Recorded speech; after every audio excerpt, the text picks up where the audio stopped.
Hi, my name is Bruce Jenkins. I'm 35 years old and I live in a small town in Ohio. My wife Ruby is a beautiful and intelligent woman, and we've been together for 10 years. We have two wonderful children, a daughter Emily and a son Michael. We live in a cozy two-story house on a quiet street. I work as a sales manager at a car dealership, and Ruby is a teacher at an elementary school. The only thing that overshadows our family idol is Ruby's difficult relationship with her mother, Cora. My mother-in-law is quite an eccentric lady who, after divorcing Ruby's father, was never able to settle her personal life. She is constantly having affairs with questionable guys who use and deceive her. And every time this happens, Cora runs to Ruby for consolation and support. Ruby sincerely loves her mother, but her endless failures on the love front have already thoroughly exhausted her.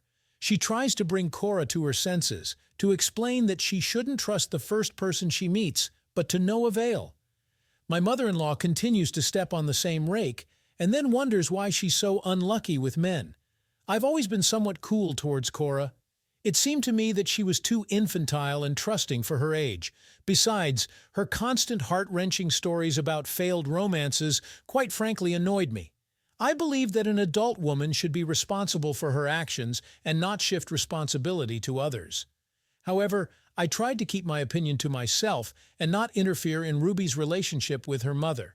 After all, it's their business, and my task is to support my wife and keep the peace in the family. But sometimes it seemed to me that the tension between them had reached a critical point, and sooner or later a storm would break out. One Saturday evening, Cora showed up at our place without warning. She was with some guy in a worn leather jacket with greasy hair. He introduced himself as Henry, and it immediately became clear that this was my mother-in-law's latest prince. Henry unceremoniously plopped down on the couch in the living room and began examining the surroundings, as if assessing what he could swipe from here.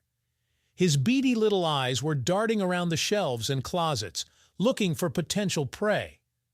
I immediately felt uneasy about this guy, but I tried to stay polite for Cora's sake. Ruby wasn't thrilled with her mother's new boyfriend either. She was giving me eloquent looks like, "Here we go again." But Cora looked so happy and in love that we didn't have the heart to spoil her mood. We sat for an hour, exchanged the usual pleasantries, and then Cora started getting ready to go home. Henry immediately jumped up and gallantly handed her her coat, although from his mug it was clear that he would have preferred to stay and continue inspecting our house. When the door closed behind them, Ruby and I breathed a sigh of relief. But before we could exchange a couple of phrases, my wife screamed and rushed to the fireplace mantel. There usually stood an antique Chinese vase, a family heirloom passed down to us from grandmother. More precisely, it used to stand there, because now its place was empty. We searched the whole house, but the vase seemed to have vanished into thin air. And then it hit us. That scoundrel Henry had stolen it while we were being polite in the living room. Ruby was beside herself with rage, and no wonder. Some crook had cleaned out our house right under our noses. But what outraged her most was that it was another of her mother's trophies that she had dragged into our family nest. "That's it. I've had enough," Ruby declared resolutely. "I'm going to Mom's right now and I'm going to set her straight. Let her just try to defend that thief." I tried to calm her down, but quickly realized it was useless. When my wife is in this state, it's better not to get in her way. So I just nodded silently and went to start the car. On the way to Cora's, I wondered how this family showdown would end.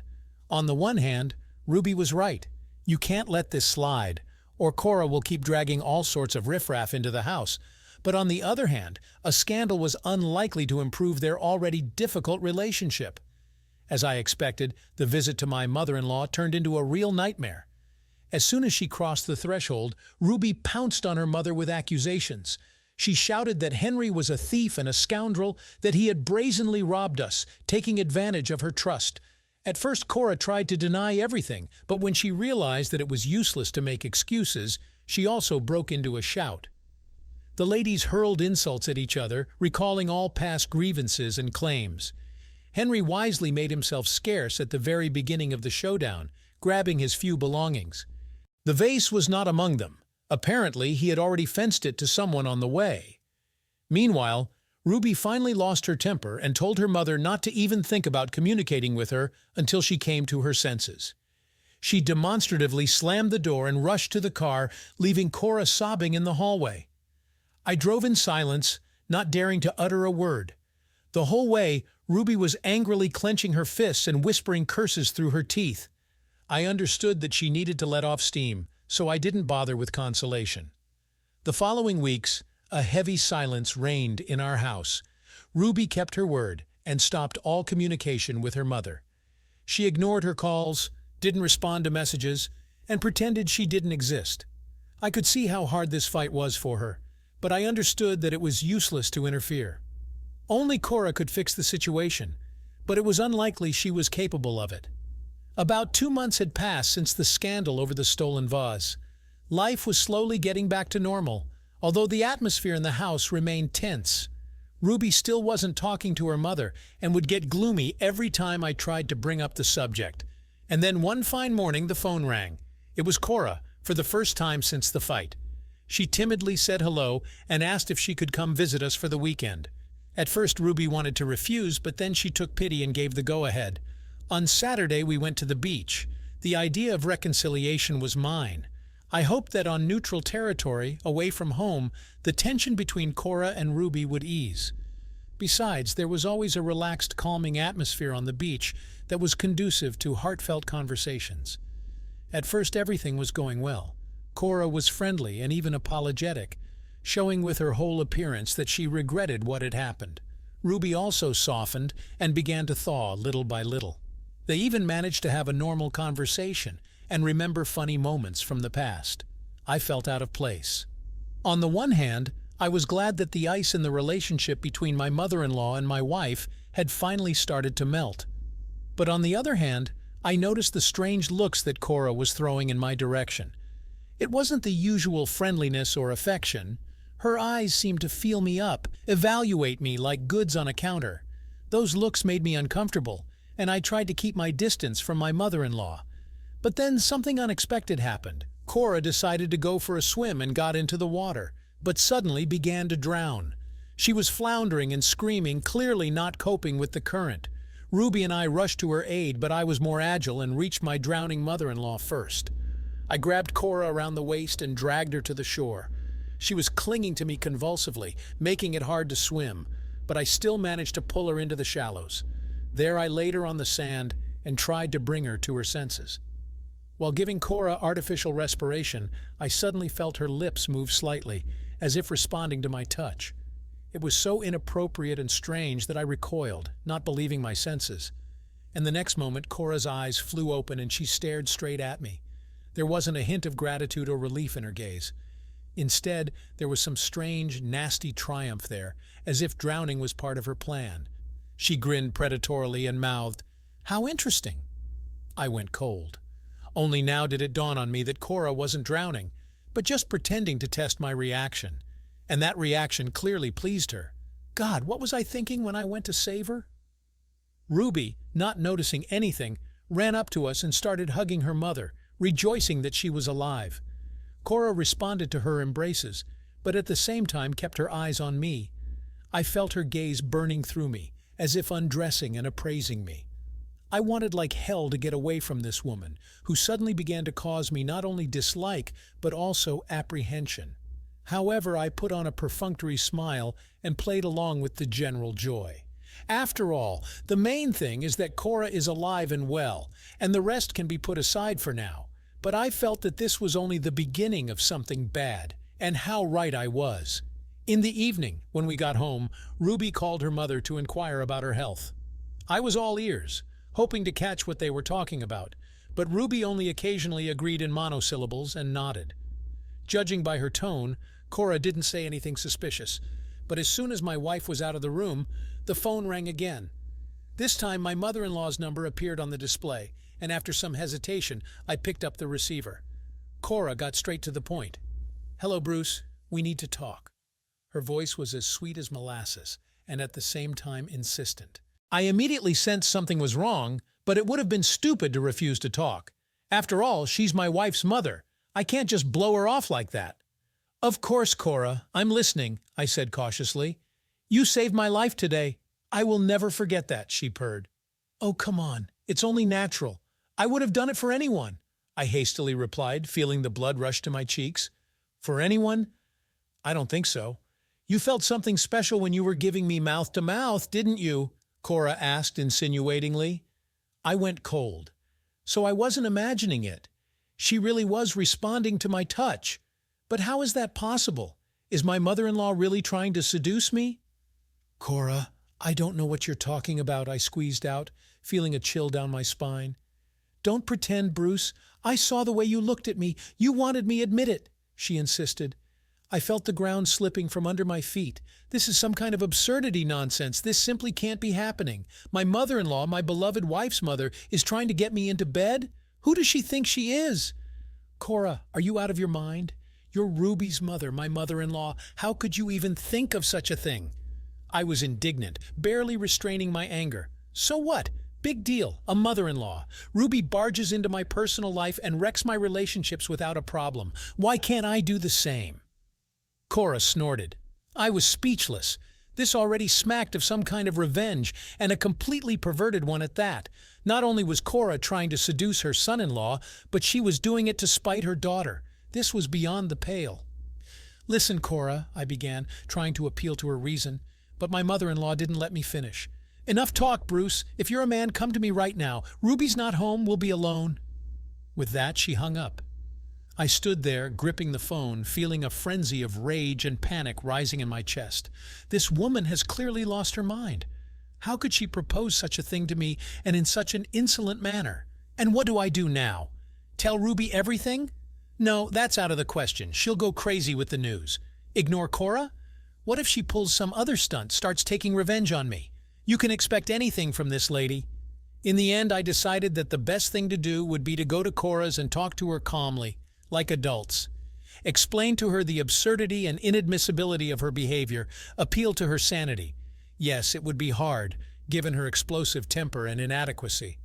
But there's no other way. Someone has to set her straight before something irreparable happens.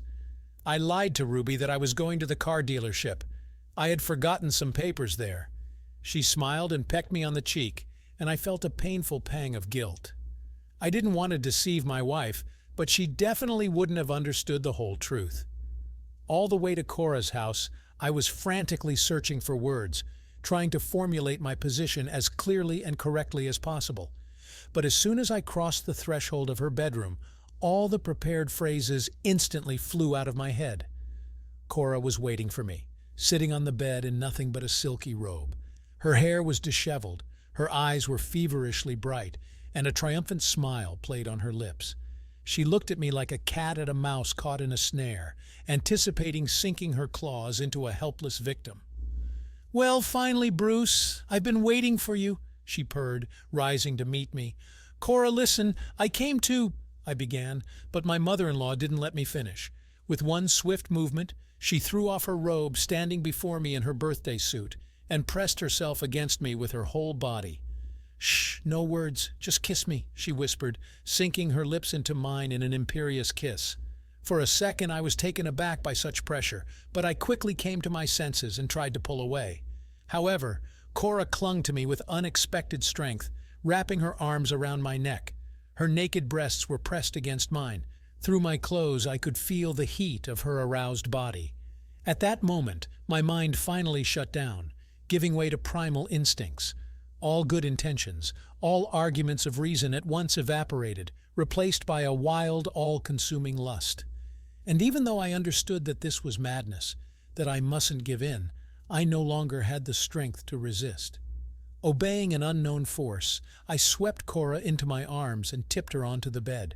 She gasped and shuddered all over when my lips began to explore her neck, collarbones, breasts, and then everything merged into one crazy pulsating lump, passionate kisses, feverish caresses, moans, whispers, a mad dance of naked bodies. Reality receded, turning into a background, into white noise.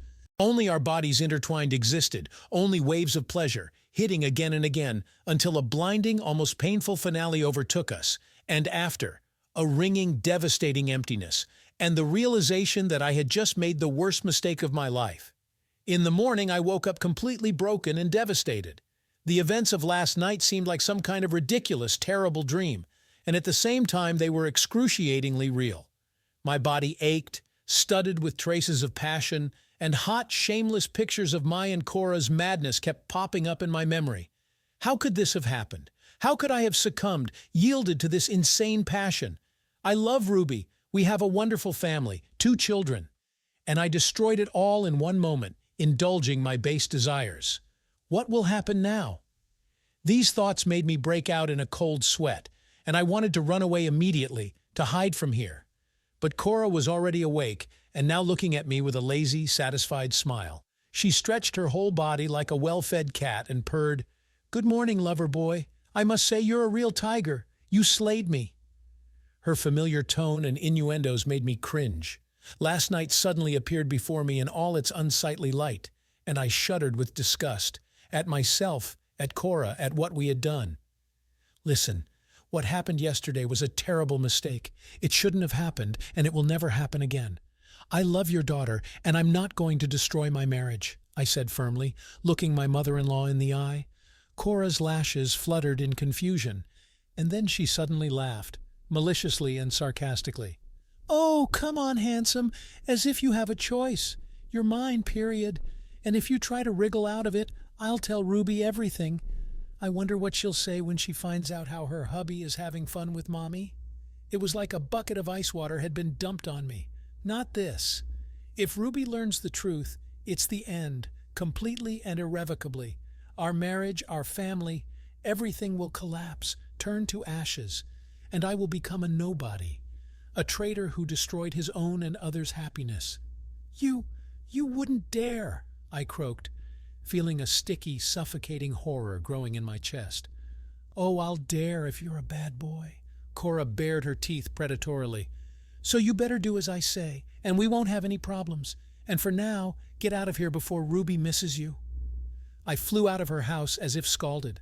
The whole way home I was shaking. I had to stop to somehow pull myself together. Having barely made it home, I locked myself in the bathroom and stood under the shower for a long time, trying to wash away the traces of the past night. But how do you cleanse your soul? How do you get rid of the guilt, the fear, the self-loathing? It was as if I was stuck in some kind of nightmare and couldn't wake up. And most importantly, what do I do now? How do I live with this terrible secret, fearing exposure at every moment? And what else might Cora pull, having gained such power over me? The very thought of it made me physically ill. The following days turned into torture for me. I shied away from every phone call, every knock on the door, trembling with fear that it was Cora with more demands or threats. I couldn't concentrate at work, constantly thinking about how to get out of this trap. Ruby, of course, immediately noticed my condition. She worriedly inquired what had happened, if I was sick. I had to lie, make excuses, invent non-existent problems at work. This only made it worse. Now guilt was added to the fear of deceiving my wife.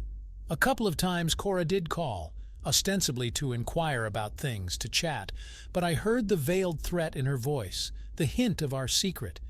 It was as if she was taunting me, relishing her unexpectedly gained power. And one time my mother-in-law even showed up at our house, without warning as always. Ruby was overjoyed, thinking that her mother had finally come to her senses. They kissed, started chattering about some trifles. And Cora, seizing the moment, winked at me imperceptibly and mouthed, "I missed you." I broke out in a cold sweat. Does this woman really expect to continue our affair? And practically in Ruby's presence at that? God, what a nightmare I've gotten myself into. The apotheosis came one evening when Ruby and I were having guests over. Cora, of course, also showed up, all affable, the life of the party. But she kept drilling me with her eyes the moment Ruby turned away. And then at one point we found ourselves alone in the kitchen. Or rather, not by chance. Cora had clearly timed it right. She immediately pressed herself against me and whispered, scorching my ear with her hot breath, "Don't you dare stall me, my sweet. Ruby will be upset, of course, when she finds out about us, but she'll get over it." "But I can't live without you anymore." I noisily sucked in air and squeezed my eyes shut, fighting a sharp wave of nausea.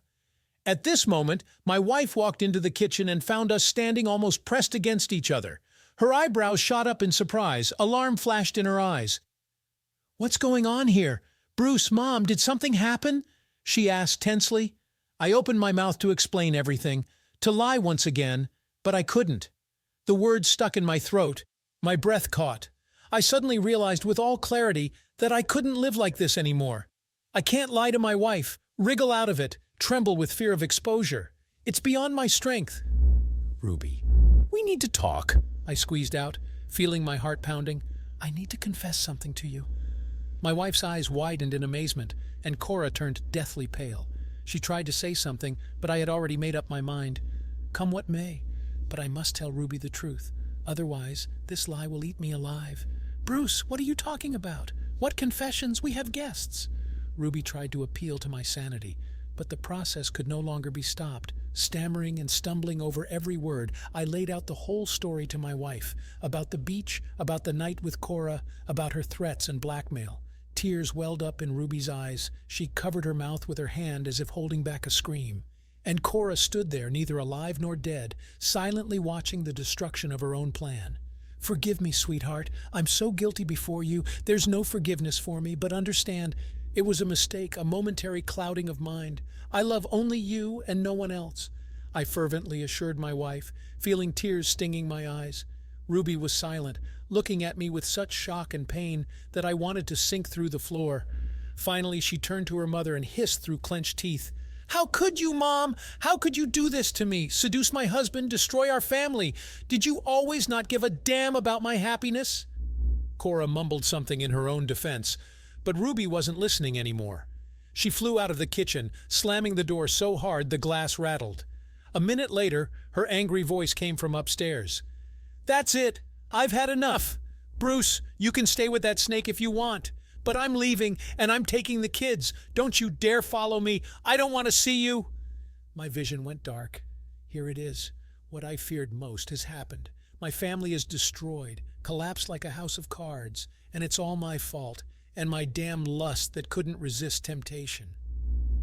Cora tried to say something to stop me, but I roughly pushed her away and rushed after my wife. "Ruby, wait! Don't go! Let's talk!" I shouted, running out of the house. But it was too late.